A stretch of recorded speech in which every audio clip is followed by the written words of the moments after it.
नमस्ते दोस्तों, कैसे हैं आप? मैं Sujeet Kumar incredible IAS academy में आपका हार्दिक स्वागत करता हूं। आज का वीडियो जो है बहुत ही स्पेशल है। स्क्रीन पे ही आपको दिख रहा होगा कि आईएएस या एसडीएम बनाने में इतिहास की यह 5 किताब आपकी सफलता सुनिश्चित कर देगी।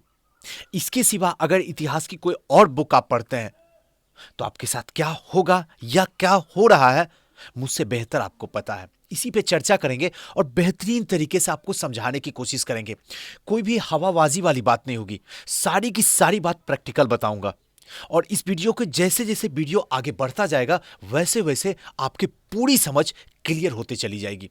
लेकिन इससे पहले दोस्तों, अगर आप किसी भी संस्था में एडमिशन करवाने की सोच रहे हैं या जाने की सोच रहे हैं तो आपके पास में एक ऑप्शन है श्योर सक्सेस पटना में, जहां आप एक बार विजिट कर सकते हैं।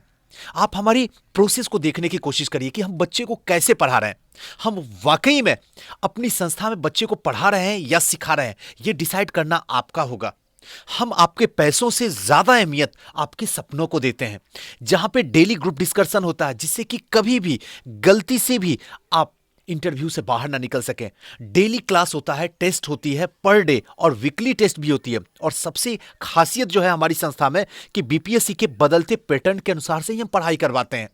और सबसे इंपॉर्टेंट बात है कि सबसे कम फीस में पूरे पटना में मैं इकलौता हूं जो पढ़ाता हूं आपको, और बीपीएससी के बदलते पैटर्न के अनुसार से। और अधिक अगर जानकारी आपको चाहिए तो नीचे जो नंबर डिस्प्ले हो रहा 9334710148 पे कभी भी 24 आवर कॉल कर सकते हैं और जानकारी ले सकते हैं। तो चलिए दोस्तों, आज का सेशन स्टार्ट करते हैं और बेहतरीन तरीके से समझने की कोशिश करते हैं। यहां पे स्टार्ट करने से पहले एक सवाल आपसे है। आप लोग हिस्ट्री की बुक पढ़ रहे हैं, क्या पढ़ने में मजा आता है? और अगर पढ़ने में मजा नहीं आता है तो इसके 2 रीजन हैं। या तो आपने जो किताब चूज किया है वही गलत है, या फिर आपको इतिहास लेना ही नहीं चाहिए था। यही वजह है कि इतिहास आपसे संभलता नहीं है। अब दोनों में से क्या वजह हो सकता? हो सकता किताब चूज है फिर भी आपको पढ़ने में मजा नहीं आ रहा, तो हिस्ट्री आपके लिए है नहीं। और अगर इतिहास पढ़ने में मजा आता लेकिन बुक की वजह से है, तो आज अभी इसी वक्त आपको मैं क्लियर कर देता हूं। अक्सर क्या होता है, एक बात मेरी समझने की कोशिश कीजिएगा।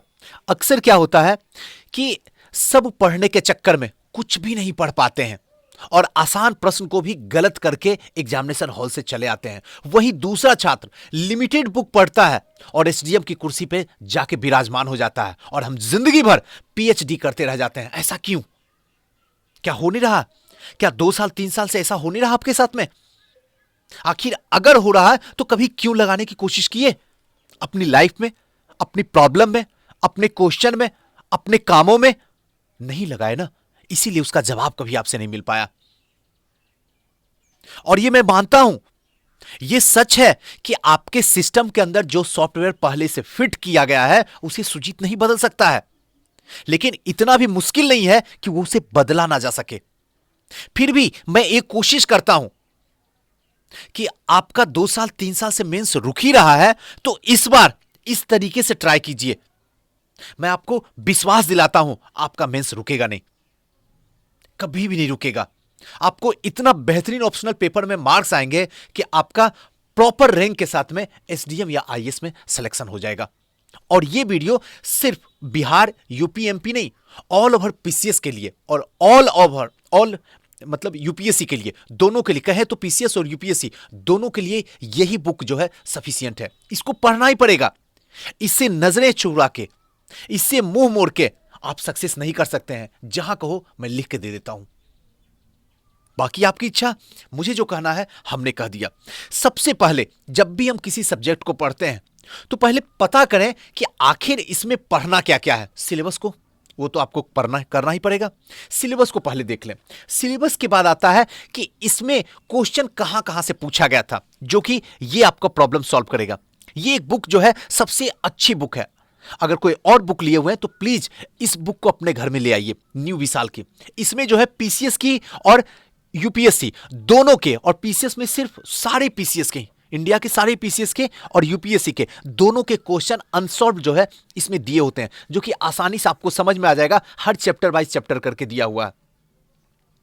अब यहां से आपको यह पता चल जाएगा कि आखिर क्वेश्चन आयोग का पूछने का स्टैंडर्ड क्या है। एक, क्वेश्चन आयोग कौन से चैप्टर से ज्यादा फोकस कर रहा है। दो, और तीसरा, क्वेश्चन का जो प्रकृति है वो किस तरीके से पूछा जा रहा है।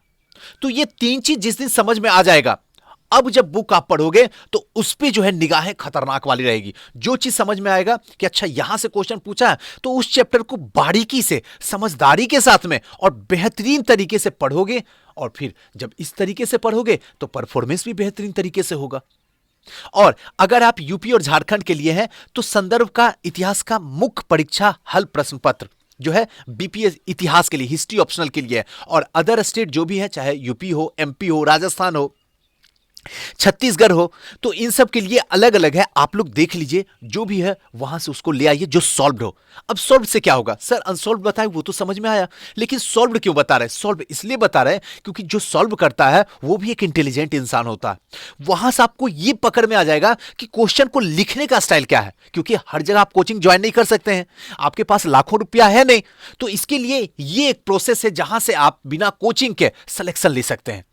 यहां लाइए, लाके देखिए कि आंसर का पैटर्न किस तरीके से दिया गया है, क्योंकि वो लोग जो आंसर लिखते हैं वो कोई एरू गैरू आदमी नहीं होते हैं, बहुत इंटेलिजेंट इंसान होते हैं। वहां से आपको कुछ न क्लू मिल जाएगा, जिससे कि अगली बार जब आप क्वेश्चन लिखिएगा तो आपको लगेगा कि हां वो स्टैंडर्ड को हम मेंटेन कर रहे हैं, जिससे सिलेक्शन हो सकता है। तो इसलिए ये दो बुक आपका लाना बहुत जरूरी है। इसके बाद स्टार्टिंग करते हैं एनसीईआरटी से। बिना एनसीईआरटी का तो जग ही सुना है, आपकी जिंदगी सुना है। आपकी सफलता का मतलब सोचना यह भी कहीं ना कहीं पाप है, सच्ची बता रहा हूं, पाप है। तो एनसीईआरटी का ये जो डायग्राम दिख रहा, फिगर दिख रहा, फिगर दिख रहा, इसी वाली बुक को आपको लाना होगा। और एक मॉडर्न हिस्ट्री का बिपिन चंद्रा का आता है, 12th का ओल्ड एनसीईआरटी, ये भी कहीं से आप जुगाड़ कर लीजिए। हर जगह कम से कम जीरोक्स वाली दुकान में मिलता है, वहां से जाके आप खरीद लीजिए। इसके पढ़े बिना अगर आप चाहते हैं कि स्टैंडर्ड बुक पढ़ के हम सिलेक्शन ले लेते हैं, तो इस जिंदगी का बड़ा गलती कर रहे हैं, क्योंकि बिना नींव के कोई भी बिल्डिंग बन जाए तो कभी भी वो दगा दे सकता है। फिर चाहे हवा में, फिर चाहे सुनामी में, फिर चाहे तूफान में, उसका गिरना तय है। इसलिए एनसीईआरटी को आपको पढ़ना बहुत नीड है। उसके बाद यहां से चलते हैं आगे। अब रहता है कि स्टडी मटेरियल किसका ले। हर संस्था अपनी चर्चा करता है, मैं भी संस्था चलाता हूं, मैं भी कह सकता हूं कि सीओ सक्सेस के आप नोट्स ले लीजिए, लेकिन नहीं, वो आपको सोचना है। लेकिन एक नोट्स है जो सबसे यूनिक माना जाता है, युग्नू का नोट्स। इग्नू का नोट्स आप ले सकते हैं, ये सबसे बेहतरीन नोट्स है।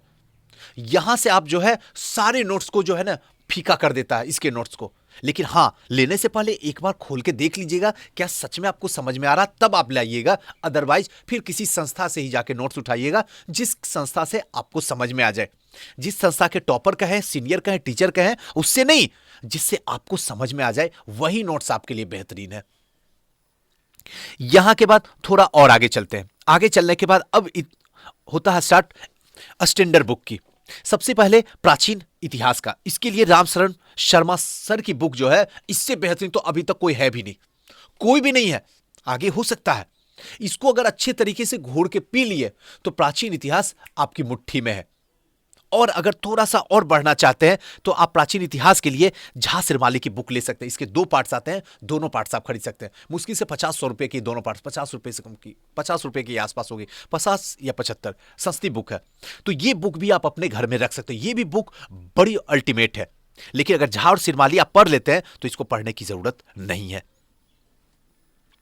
नेक्स्ट आते हैं यहां के बाद मध्यकालीन भारत। मध्यकालीन भारत के लिए सतीश चंद्रा सफिशियंट है, लेकिन ध्यान रखिएगा जीएस वाले ये नहीं, ऑप्शनल वाले ही ये जो बुक है खरीदेंगे। जीएस वाले गलती ना करें, बाकी अगर कर रहे हैं तो मैं रोक भी नहीं सकता हूं। सतीश चंद्रा छोड़ के मध्यकालीन भारत का अगर कोई भी बुक आपके घर में अंदर रखा हुआ तो उठा के उसे कचरे के डब्बे में या तौल के भाव में, या कोई आपका दुश्मन है जिसको आप चाहते कि अनसक्सेस कर जाए, तो उसके हाथ में थमा दीजिए, वो अनसक्सेस कर जाएगा और आपकी खुशी मिलना शुरू हो जाएगी। आप सतीश चंद्रा से बेहतरीन बुक मध्यकालीन का नहीं, 2 पार्ट्स में आता है, 1206 से 1526 और 1526 से 1761 तक। ये दोनों पार्ट्स आप खरीद लीजिए। उसके बाद आपको मध्यकालीन के लिए कहीं से कोई जरूरत लेने की कोई भी बुक नहीं है, और अगर लेते हैं तो मैं रोक भी नहीं सकता हूं आपको। अब आते हैं आधुनिक भारत में। आधुनिक भारत में स्पेक्ट्रम मेरा सबसे one of the best book. Spectrum से बेहतरीन तो हमें कुछ लगता है नहीं। राजीव अहीर साहब की लिखी हुई है और बड़ी बेहतरीन है। और अगर आप लेना चाहें तो आधुनिक भारत का इतिहास जो है बिपिन चंद्रा का, ये भी आप ले सकते हैं। लेकिन दोनों में से कोई एक पढ़िए प्लीज, एक ही पढ़िए, दो पढ़ने की कोशिश मत कीजिए, वरना दोनों में से कहीं का नहीं रहिएगा। अगर स्पेक्ट्रम है तो सफिशियंट है, अगर ये है तो सफिशियंट है। चलिए, यहां के बाद आते हैं आधुनिक भारत के बाद लौट के आते हैं विश्व इतिहास। विश्व इतिहास में बहुत सारी मार्केट में बुक है, एक से एक स्टैंडर्ड बुक है, लेकिन आपकी सफलता जो सुनिश्चित करेगी वो दीनानाथ वर्मा साहब की बुक है। और एक बात मैं बता दूं दोस्तों, ये सारी बुक जो बताता हूं, यहां से मुझे कोई पैसा वैसा नहीं मिलता है, या कोई नाम नहीं मिलता है, या मेरी कोई बड़ाई नहीं होती है। मैं बस इस बुक को इसलिए प्रिफेयर आपके लिए करना चाहता हूं ताकि आप जल्दी सक्सेस होके उस चेयर पे बैठ जाइए। और जब आप बैठिएगा तो कभी ना कभी जिंदगी में एक बार मेरा भी तो नाम लीजिएगा।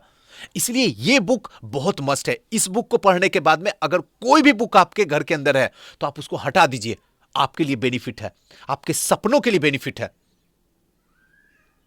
अगर कम समय में जल्दी सफलता चाहते हैं तो यही बुक आपको पढ़ना पड़ेगा।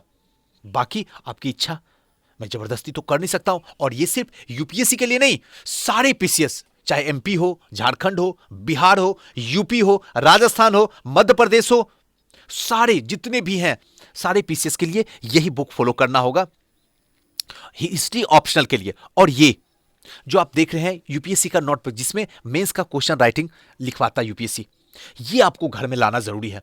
अभी इसी वक्त से, पैसा लगे तो लगे, ऐसे भी तो इतना समय लग रहा है। कभी भी ब्लैंक पे लिखने की कोशिश मत कीजिए, प्लीज प्लीज रुकिए। आजकल क्या होता है कि लोग कहते हैं एक काम करो, ब्लैंक पे लिख के मुझे दे दो। अरे इससे आपको एक आदत हो जाएगी, एक हैबिट हो जाएगी डेवलप, कि अच्छा एक पेज में मुझे इतना शब्द होता है, और शब्दों का ख्याल रखना बहुत जरूरी है। लक्ष्मण रेखा अगर आप लांग रहे हैं तो जाहिर सी बात है आयोग आपको कचरे के डब्बे में फेंकने वाला। उससे अंदर रहिए हर हालत में, और यह अंदर रहने के लिए आपको प्रैक्टिस यहीं से करना होगा, इसी कॉपी को लाके इसी पे करना होगा, अगर आप मेरी बात मानते हैं तो। अदरवाइज जैसे कर रहे हैं कीजिए। अब बात रही कि सर आप कहते हैं कि किसी नोट संस्था को ज्वाइन करने के लिए नहीं, तो अगर संस्था को ज्वाइन नहीं करेंगे तो ये जो लिखेंगे वो देंगे कहां?